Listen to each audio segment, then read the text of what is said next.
Hi, Assalamualaikum. By the way, my name is Sam Junior S. Mangudatato. You can go by the name Choco. I'm a first-year MPA student at Ateneo de Davao University. So this presentation is all about PDP. So I discussed this presentation last meeting. It's about education.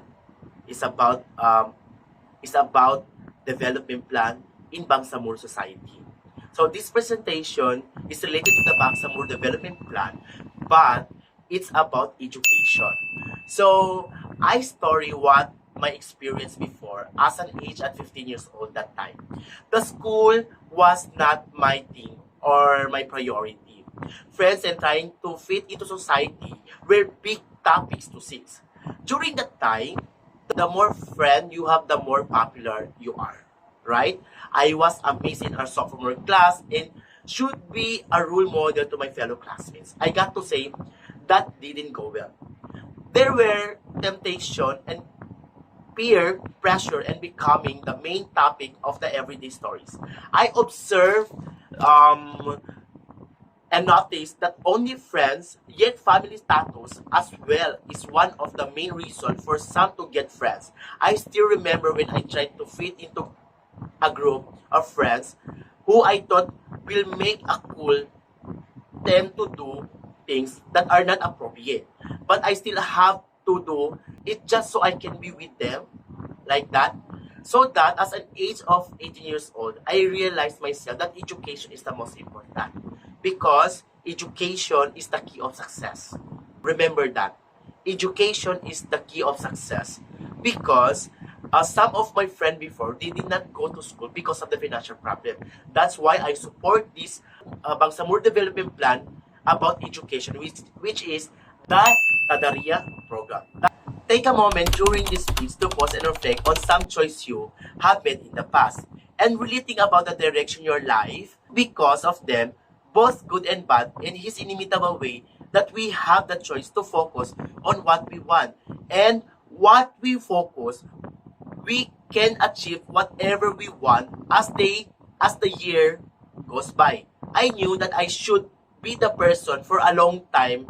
I challenged myself to do what is the right and follow my heart, then try to please everyone. Coming to school and looking at book was a big no to me. As of late, students are carrying negative attitudes about education. Books aren't being read, homework isn't being done, and attendance is growing then. I know and I can relate this because education was not that important to me during my time at the school. Going to school was fun because of friends and nothing else. This mentally took over me and I was blocked from opportunities and right choices during this period of time.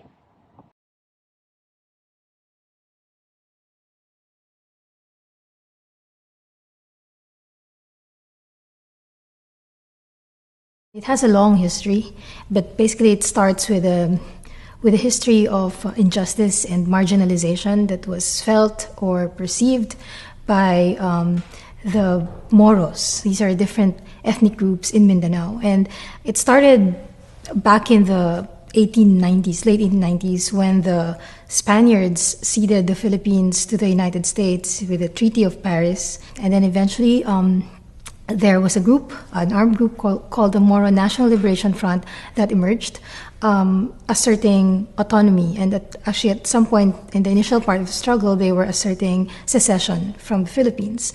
So the Philippine government had a peace agreement with the Moro National Liberation Front in 1996. But then there was another group that emerged, which is the Moro Islamic Liberation Front.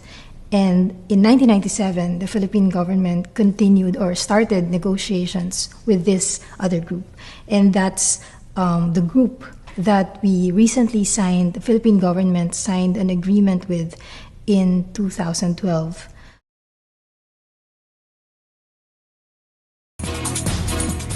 Today on Matters of Fact, a new international study has delivered a rather disturbing news.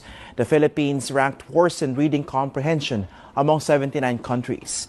15-year-old Filipinos are also second to the last in science and math, besting only the Dominican Republic in the 2018 Program for International Student Assessment, or PISA. Now, why is this the case? Joining us today is Frederick Soto Perez, President of the Reading Association of the Philippines. Why it's needed? Because 55.8% of the 3.85 million Bangsamoro live in poverty. Number 2, 1 million Bangsamoro of working age are outside the labor force, 75% of which are women. Number 3, over 1 million displaced since 2000 due to inter and intra conflicts. Number 4, 7 into 10 will not finish high school. Number 5, 2 doctors for every 10,000 Bangsamoro population. Number 6, 41.9% households have not access to electricity. Number 7, 73% households do not have access sanitary toilets.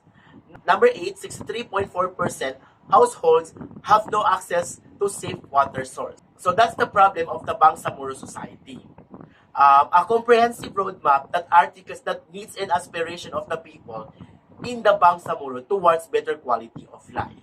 Aim for this Tahderiyyah program is to provide holistic teaching learning approaches for children in safe and secure environment. Second, help address the long-standing problem of providing a right to start learning to disadvantage children in conflict-affected communities to give them a solid foundation for their future schooling and lifelong learning. Third, life is about choices. Every day we face with 100 of choices, and actually this speech will help people of Bangsamoro to see that it's the choices, not the condition, which shape of our lives. Last information about this Tahderiyyah program.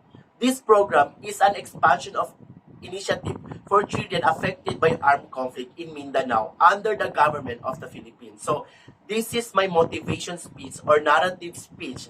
This is my revised presentation about the BDP in Bangsamoro. Thank you so much.